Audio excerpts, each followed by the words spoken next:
शहद की मक्खियों से दोस्ती करने वाला एक अनोखा नौजवान सामने आया है। गुजरात के इलाका पुराना लालाबोसा का रहायशी एक ऐसा नौजवान सामने आया है जो शहद के छत्ते में हाथ डालकर शहद निकालता है, लेकिन शहद की मक्खियों का एक भी डंक इसको छू नहीं पाता। वो मक्खियों को जेब में डालकर और मक्खियों को अपने ऊपर बैठाकर लोगों को हैरत में डाल देता है।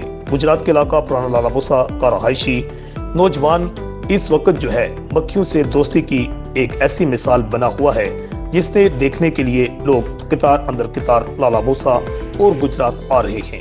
लालाबोसा के रहायशी नौजवान मेहर अली की शहद की मक्खियों से दोस्ती के किस्से सालों से जुबाने सदे आम हैं। 30 साल मेहर अली छोटी और बड़ी शहद की मक्खियों का शहद निकालकर फरोख्त भी करता है और पंजाब भर में जाकर शहद उतारता है।